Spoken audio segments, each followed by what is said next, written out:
흔히 요한복음 3장 16절을 유명한 장이라고들 말을 합니다.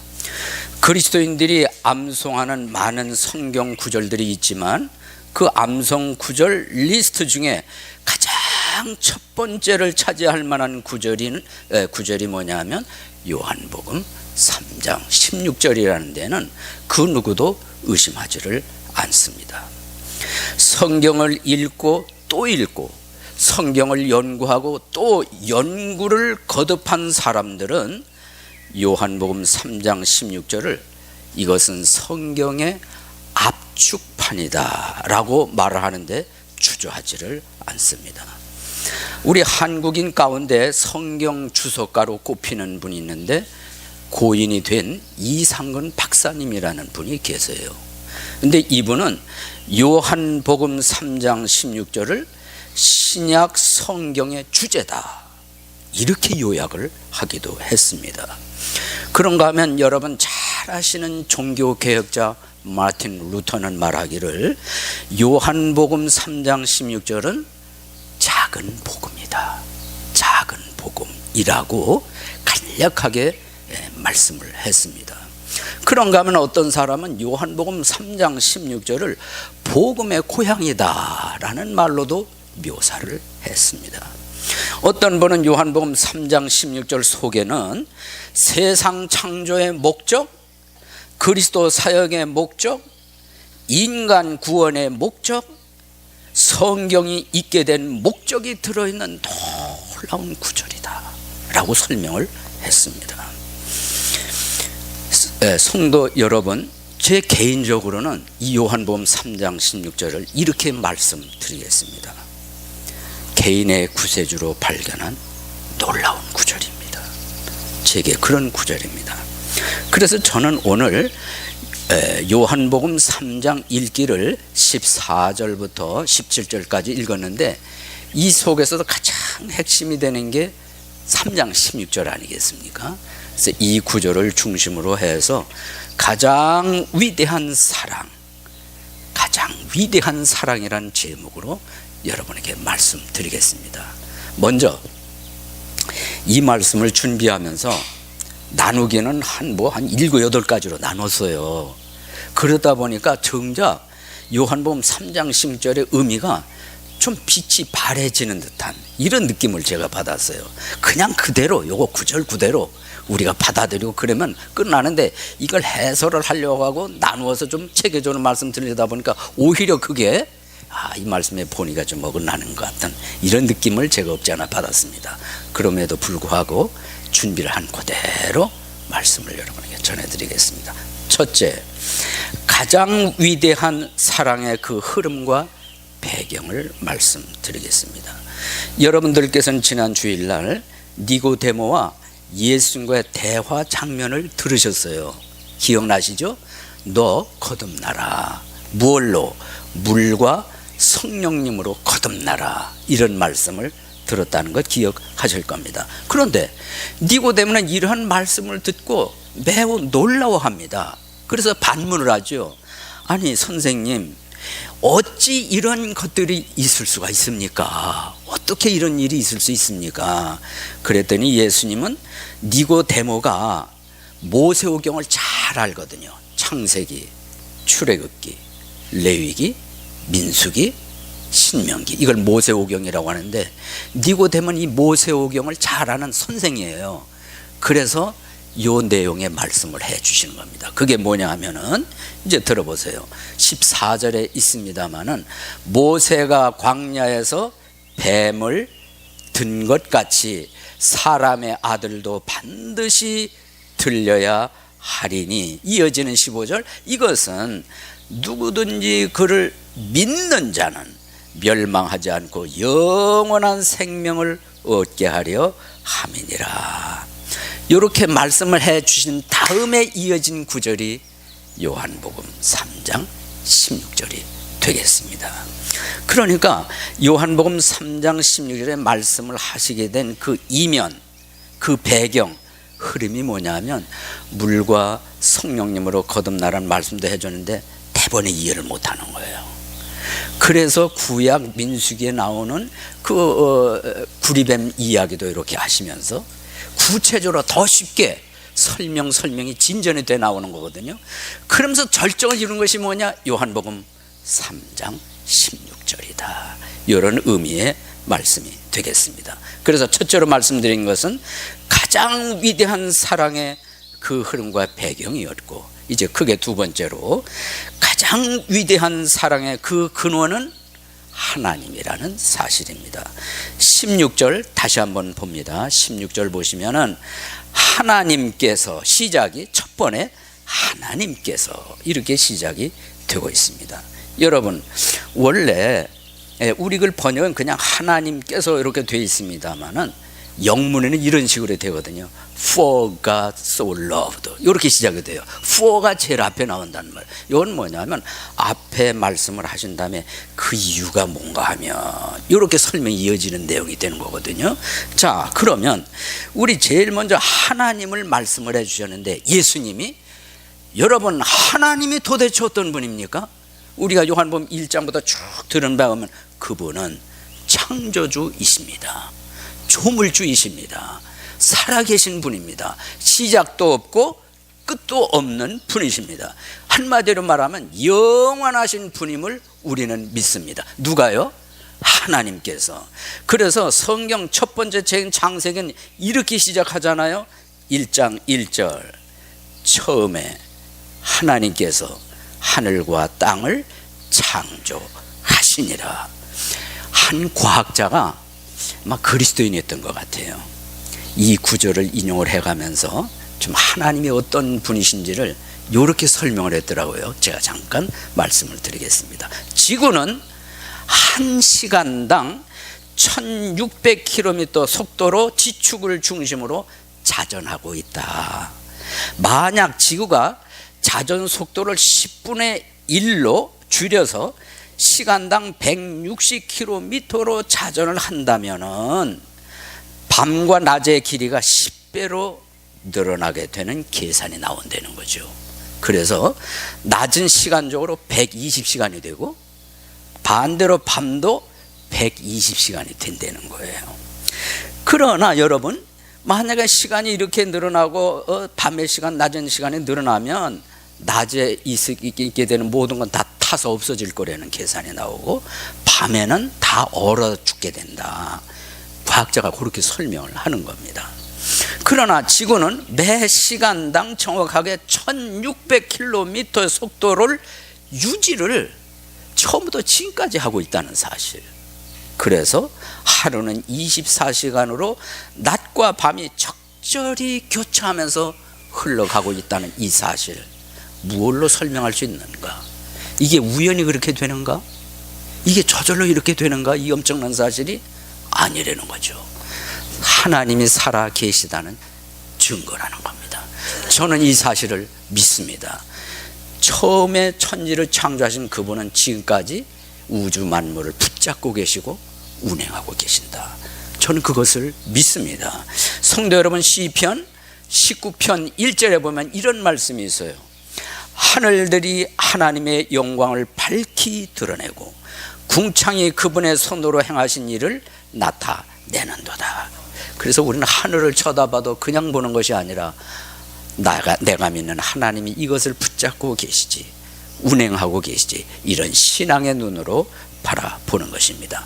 성도 여러분, 우리는 창조자 하나님을 모세의 글에 근거해서 그분은 스스로 존재하시는 분이라고 표현을 합니다.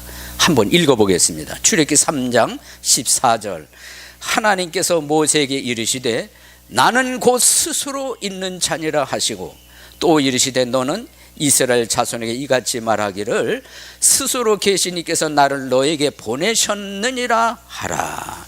이 구절 가운데 하나님은 자기의 존재에 대해서 나는 스스로 있는 자니라 이렇게 말씀을 했습니다. 그렇기 때문에 스스로 존재하는 분이기 때문에 누가 만든 것도 아니고 시작 있는 것도 아니고 영원 존재, 스스로 자존하시는 이런 분임을 우리가 믿습니다. 성도 여러분, 여러분도 그렇게 믿으십니까?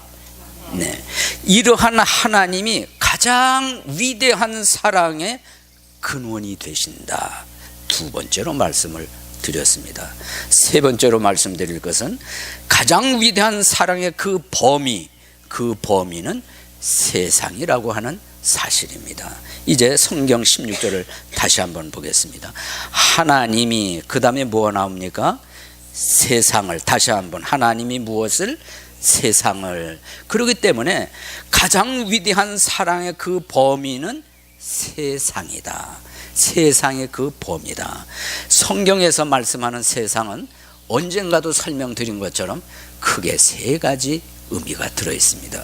그 중에 하나는 자연 만물을 일컬어 세상이라고 하는 것도 있고, 다른 하나는 하나님을 대적하는, 다시 말해서 사단의 지배 속에서 조직된 어떤 그 단체라든지 또는 사상이라든지 체계라든지, 그래서 하나님을 대적하는 이것을 일컬어서 세상이라고 묘사한 것도 있습니다. 마지막 세 번째는 세상은 사람을 가리켰을 때 세상이라고 말한다. 그럼 오늘 본문에서 세상은 세 가지 의미 가운데 어디에 해당이 될까? 마지막 세 번째, 사람입니다. 저도 해당되고 여러분도 해당되고 이 세상에 사는 모든 사람이 이 범위에 속하는 줄로 믿습니다. 성도 여러분, 하나님의 위대한 사랑의 범위가 어디라고요?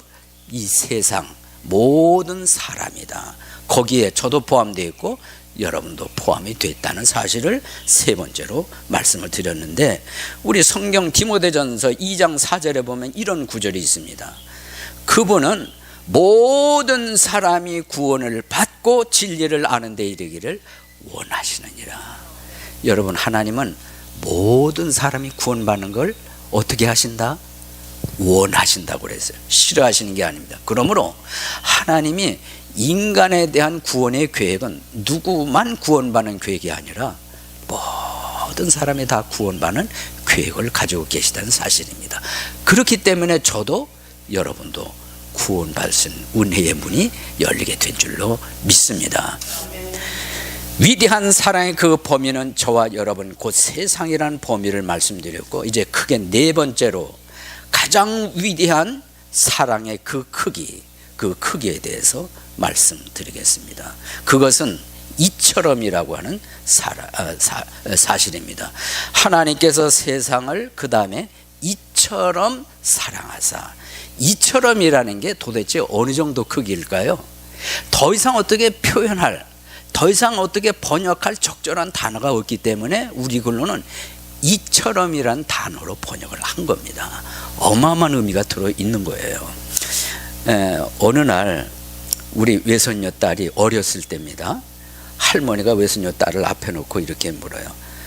나열아, 너 할머니 사랑해? 그랬더니 응 그러는 거예요. 그러니까 얼만큼 사랑해? 이렇게 물었단 말이에요.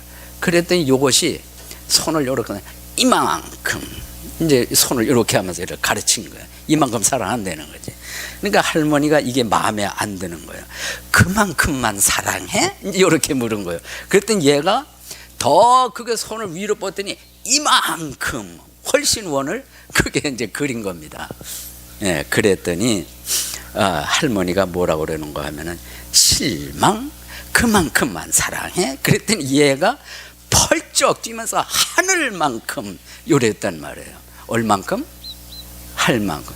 그제서야 이게 이제 실망이 아니라 이제 만족스러운 거죠. 두 팔을 보니까 얘가 달려와서 꼭 이렇게 안아주는 모습을 내가 보았거든요. 여러분, 얼만큼 사랑해? 요만큼. 그거밖에 안 돼? 이만큼. 실망? 그것만큼만 사랑해?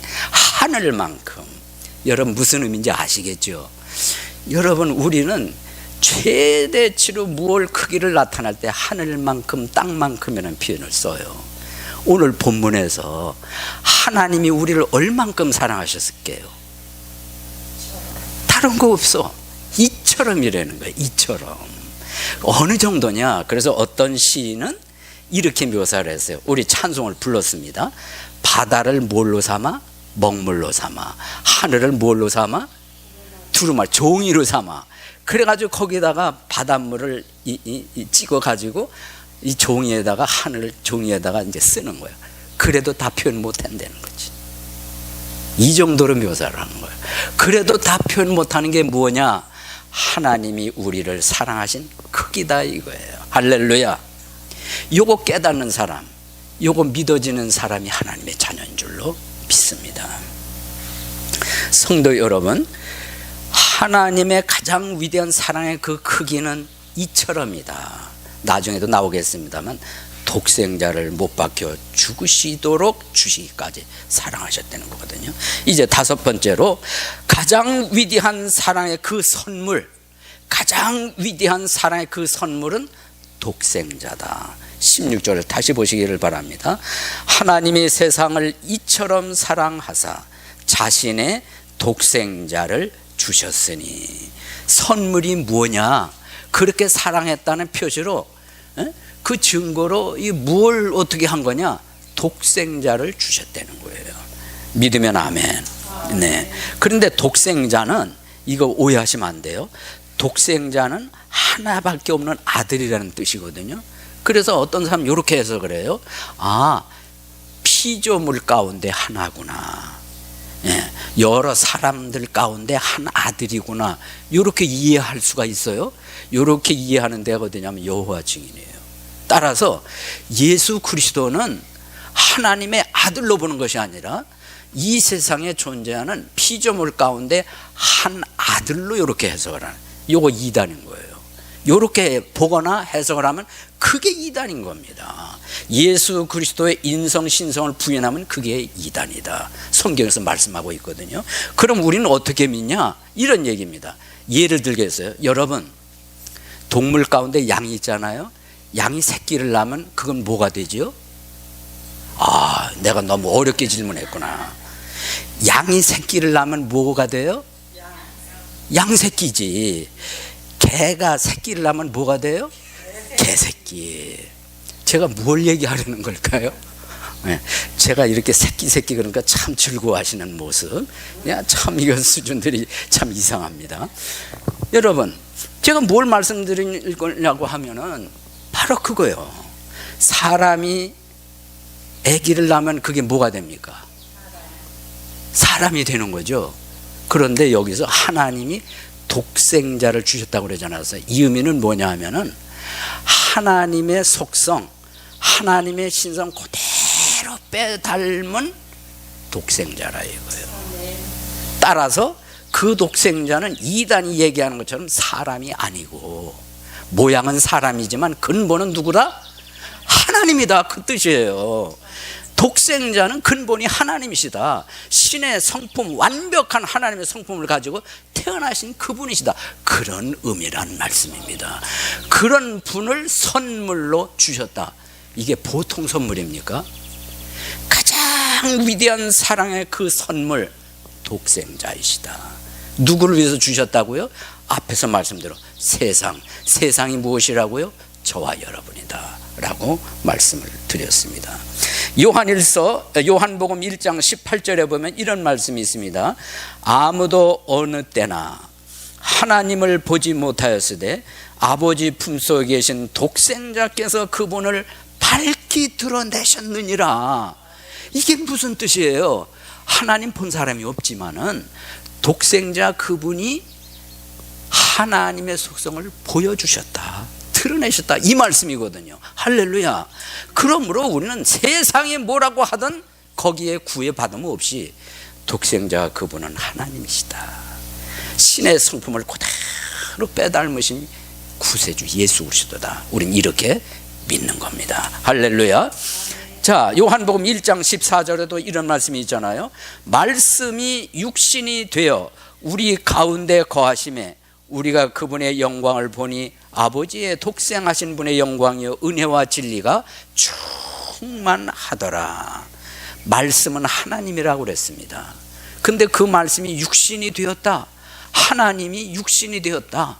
그것은 하나님의 성품 그대로를 가지고 모양은 저와 여러분이 가진 인간의 모양을 입고, 그래서 수단이 동정녀 마리아 몸을 통해서 이 세상에 출생을 하신 거거든요.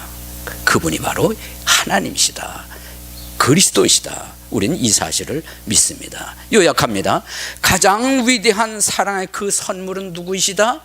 독생자이시다. 이제 여섯 번째로, 가장 위대한 사랑의 그 행동은 무엇이냐? 가장 위대한 그 사랑의 행동은 주셨다는 행동이라고 말씀드릴 수 있겠습니다.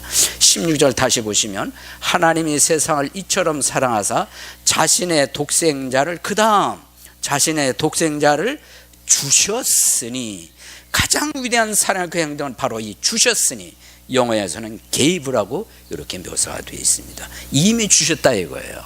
앞으로 주신다는 것이 아니라 이미 주셨다. 사도 요한께서 이 말씀을 기록할 시점에서 보면은 예수님이 부활 승천하신 후에 약 50여 년의 세월이 흐른 다음에 이 말씀을 사도 요한이 쓰셨거든요. 그러고 보면 이 말씀을 기록한 시점으로서 독생자를 주신 시점은 미래가 아니라 과거이지요. 이미 주셨다 이거예요. 그렇다고 봤을 때 오늘날은 어때요? 훨씬 이전에 이미 주셨다는 계산이 나오지 않습니까? 적어도 2000년 전이라는 말이에요. 2000년 전에 하나님이 저와 여러분을 위해서 독생자를 선물로 주셨다. 이미 주셨다. 그래서 가장 위대한 사랑의 말하자면 행동이라는 겁니다. 로마서 5장 8절에 보면 이렇게 말씀이 기록이 되어 있습니다. 우리가 아직 죄인이었을 때에 그리스도께서 우리를 위해 죽으심으로 하나님께서 우리를 향한 자신의 사랑을 당당히 제시하시느니라. 여러분, 하나님의 사랑이 가장 두드러지게 나타난 장소가 어디냐고 묻는다면 우리는 서슴없이 십자가라고 말하잖아요. 우리가 죄인 되었을 때 우리를 위하여 십자가에서 그렇게 못 박혀 죽으심으로 하나님이 우리에 대한 사랑을 드러내 주셨다, 증거해 주셨다고 성경은 말씀하고 있는 것입니다. 그러므로 가장 위대한 사랑의 행동은 무엇이다? 주셨으니, 과거에 이미 주셨다. 일곱 번째로, 가장 위대한 사랑의 그 대상자는 누구든지입니다. 누구든지. 3장 16절, 하나님께서 세상을 이처럼 사랑하사 자신의 독생자를 주셨으니, 그 다음 이것은 누구든지라는 말씀이 나와요. 그러므로 가장 위대한 사랑의 그 대상자는 무엇이라고 말할 수 있습니까? 다 같이 누구든지입니다. 이 누구든지라는 말씀 속에는 이스라엘과 이방인의 구별이 없어요. 동서양의 구별도 없습니다. 인종의 차별도 없습니다. 그러므로 이 누구든지라는 말씀 속에는 저도 포함되어 있고요, 이 자리에 앉아 계신 여러분 한 사람 한 사람이 반드시 포함되어 있는 줄로 믿습니다. 가장 위대한 사랑의 대상자는 누구든지일 뿐만 아니라 가장 위대한 사랑의 그 통로는 믿음이라고 하는 사실입니다. 여러분 다 아시는 거예요. 이스라엘 백성들이 광야를 지나가고 있었습니다. 이 광야를 지나가고 있을 때 갑자기 불뱀이 나타났어요. 불뱀이 나타나서 가만히 있는 것이 아니라 이스라엘 백성들을 막 물기 시작을 했습니다. 한두 마리가 아니니까요. 나타나서 물기 시작하니까 독이 퍼질 거 아니겠어요? 사람들이 이 독이 퍼지면서 죽어가기 시작을 합니다. 그러니까 이스라엘 백성들이 여기저기서 소동이 일어나고 아우성이 일어났죠. 죽어가니까. 이때 모세한테 말하자면 도움을 청합니다. 모세가 못지할 길이 있나요? 모세가 하나님 앞에 기도를 드립니다. 하나님, 백성들이 불뱀에 물려 죽어갑니다. 그랬더니 하나님이 방법을 제시해 주세요. 너는 구리로 놋뱀으로 만들어서 장대 끝에 매달아서 세워라. 그리고는 외쳐라. 누구든지 불뱀에 물린 사람들은 이 장대 끝에 달린 놋뱀을 쳐다봐라.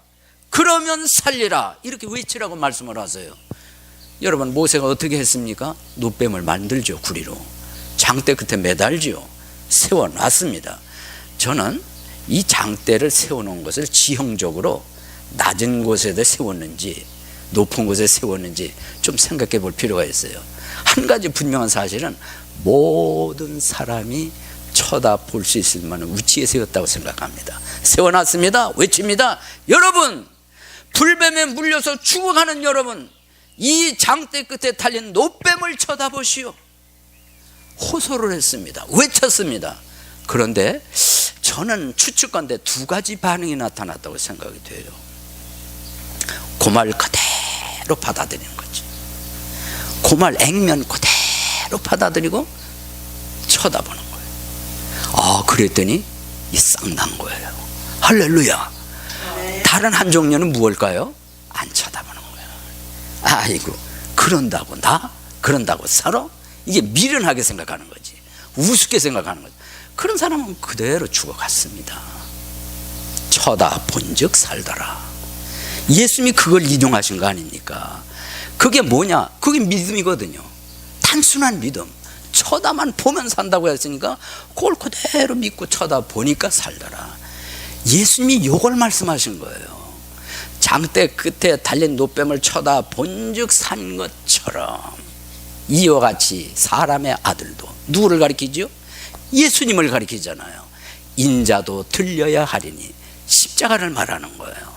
믿는 자는, 예수님을 쳐다보고 믿는 자는 다른 거 필요 없어요. 바라보고 믿기만 하면 돼요. 그런 사람이 영존하는 생명을 얻는다. 맞지요? 그거를 가르쳐 주기 위해서 민수기 사건을 인용을 해 주셨던 겁니다. 그러므로 가장 위대한 사랑이 내 것이 되는 유일한 통로, 다른 거 없습니다. 딱 하나, 믿음입니다. 다른 걸로는 안 돼요. 오직 믿음인 것입니다. 그래서 가장 위대한 사랑이 내 것이 되는 유일한 통로는 무엇이다? 믿음이다. 예. 근데 여러분, 예수님이 십자가 3개였잖아요. 예수님이 가운데 십자가고, 그리고 양쪽에 두 강도가 못 박혔습니다. 그런데 성경 읽어보면 아주 흥미로운 사건이 전개된 거 여러분 잘 아시지요? 그건 뭐냐면 한쪽에 있는 그 범죄 중 한 사람이 이러고 얘기를 해요. 누가복음 23장 39절에 나오는 말씀입니다. 매달린 범죄자 중에 하나는 그분을 욕하며 이르되, 뭘 했다고요? 가운데 달린 예수님한테 욕을 하면서 하는 말이 이러고 얘기를 합니다. 내가 만일 그리스도이거든 내 자신과 우리를 구원하라, 이러고 말을 하는 거예요. 이 말이 떨어지자 다른 쪽에 있는 범죄자가 그 말을 받아가지고 이렇게 이야기를 합니다. 40절이에요. 다른 하나는 되받아서 그를 꾸짖으며 이르되, 뭐 했다고요? 꾸짖었다. 그 상대방은 예수님을 욕을 하고, 지금 이 사람은 욕한 그 사람을 꾸짖는 거예요. 뭐라고 말했냐? 내가 동일한 정죄를 받고서도 하나님을 두려워하지 아니하느냐? 하나님을 두려워하지 아니하느냐? 그러면서 41절에 보면 아주 중요한 얘기가 있습니다. 우리는 우리가 행한 일에 합당한 보응을 받으니 참으로 공정하게 정죄를 받거니와, 이 사람은 누구를 가리킬까요? 예수님을 가리키면서 이 사람은 아무 잘못도 행하지 아니하였느니라. 어떻게 시각이 이렇게 틀릴까요? 저쪽에는 강도는 욕을 하면서 너 그리스도라고 그랬지, 너도 구원하고 우리 좀 구원해, 이게 조롱을 하는 말이거든요.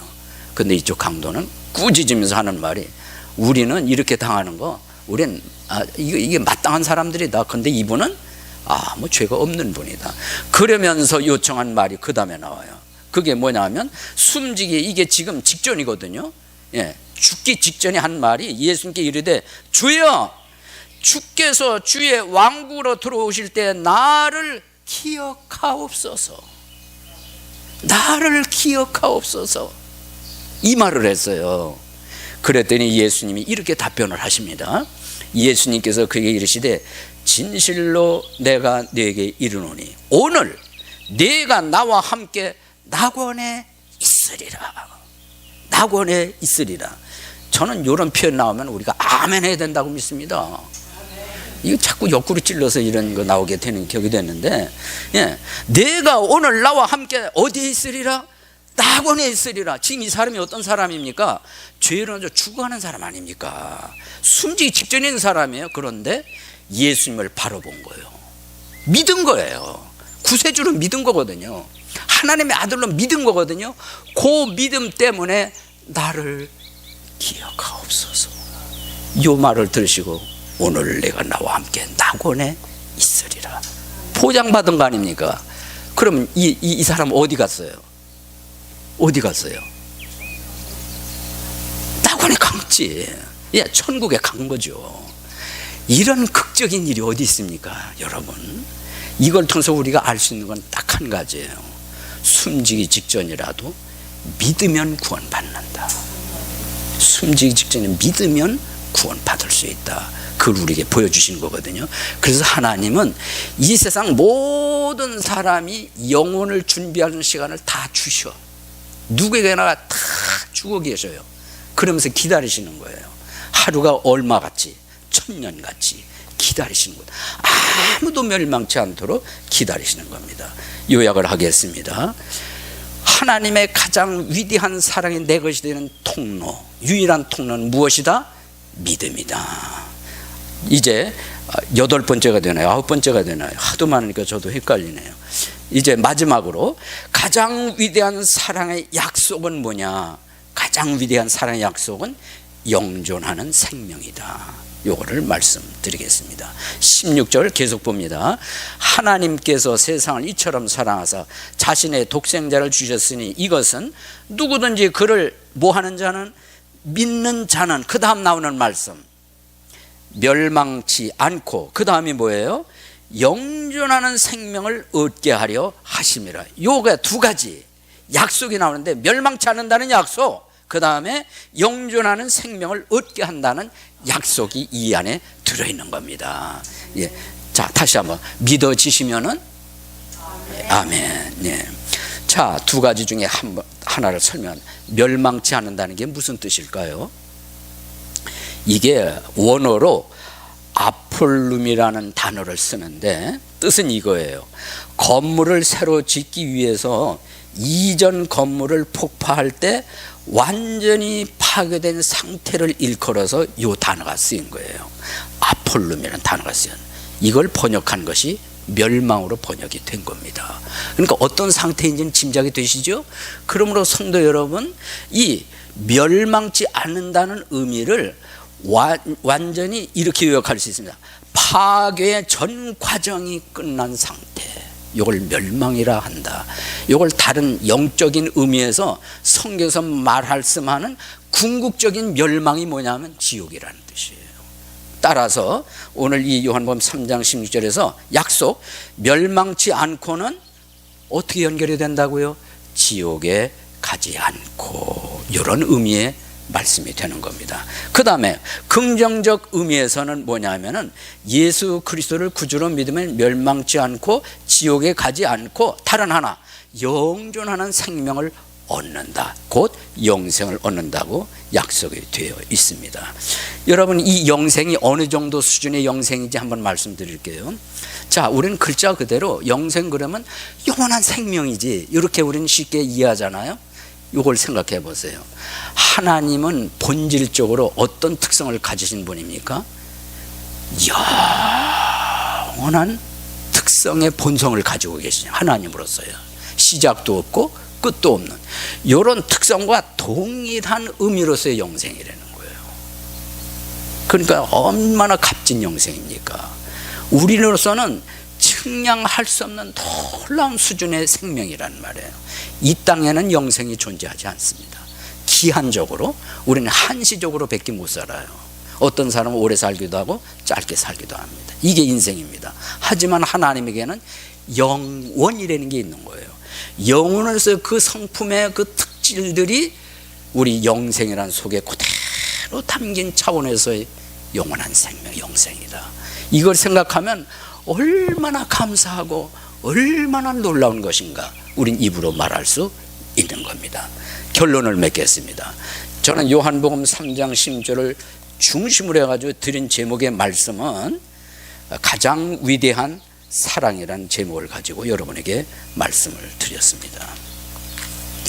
앞서서 말씀드린 것처럼 글자 그대로 놔두면 의미가 더 우리 읽는 사람 마음속에 착착착 들어가는데, 이걸 세 번 해가지고 나누다 보니까 오히려 의미가 퇴색되는 의미가 없지 않아 있게 됐는데, 그래서 양해 말씀을 먼저 드렸던 것이고, 끝으로 우리 실로 하나만 말씀드리면서 오늘의 말씀을 마무리 짓도록 하겠습니다.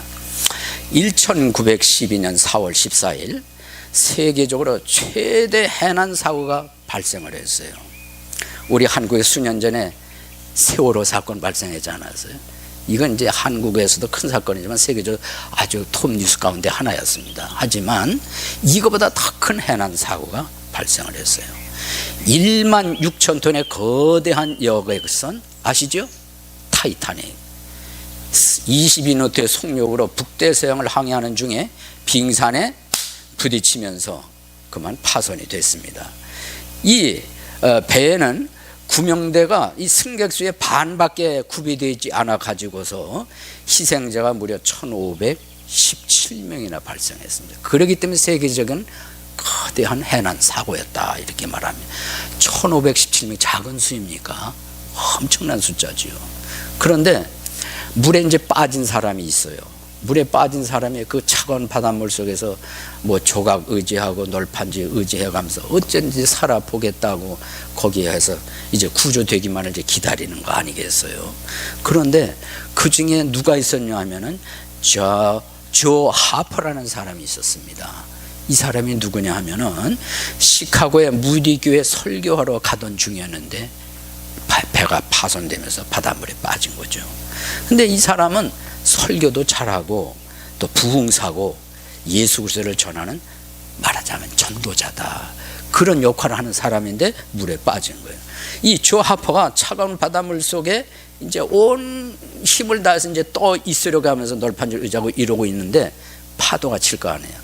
파도에 밀려 가지고 옆에 있는 어떤 젊은이에게로 헤엄쳐 갔다고 해요. 젊은이에게. 그래서 가자마자 이 사람이 죽어가는 마당인데 이러고 얘기를 했다고 전해집니다. 젊은이, 예수 믿고 구원 받았는가? 이걸 물은 거예요. 여러분도 똑같이 한번 해보시겠습니까? 시작. 예, 그랬더니 이 젊은이가 아니요, 자기도 지금 살아야 되는데 아니요. 그런데 요때 또 파도가 밀려온 거예요. 파도가 출렁출렁한 두 사람을 떼어놓은 거예요. 예. 그래서 조금 얼마의 시간이 지나자 이제 이 존 하퍼가 다시 말하자면 헤엄을 쳤는지 어쩌는지 이렇게 해가지고 그 젊은이한테도 또 접근을 한 거예요. 그러면서 이번엔 이렇게 더 큰 소리로 물었습니다. 하나님께 구원을 요청을 했는가? 이러고 물었어요. 한번 해보시겠습니까? 시작. 하나님께 구원을 요청을 했는가? 이제 이런 식으로 안 했겠죠. 정말 이 사람 죽을 사람인데 안타까운 심정으로 얘기했다는 거 충분히 짐작이 되시죠? 대답이 뭐가 나왔겠어요? 아니요. 또 아니요라고 대답을 했습니다. 아직 못했다고. 그런데 또 바로 이때 이번 더 큰 파도가 친 거예요. 그래가지고 더 큰 파도에 의해서 이 사람 이름이 뭐라고 그랬죠? 조 하퍼. 예, 이 사람을 뚝 떼어놨는데 이 사람이 큰 파도에서 물속으로 들어가더라는 거예요. 근데 보니까 다시는 안 올라오더라는 거지, 조 하퍼가. 그때 이 젊은이는 구조대에 의해서 구출을 받은 거예요. 구출 받은 다음에 계속 귓전에 울리는 소리 뭐겠어요?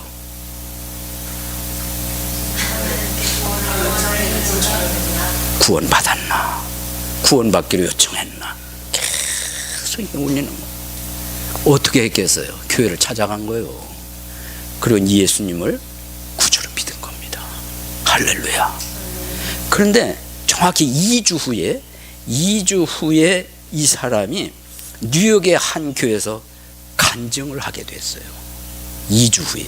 간증 내용은 이겁니다. 저는 조 하퍼 씨의 마지막 구원자입니다. 자기가 마지막 구원자라는 거지. 여러분 의미 아시죠?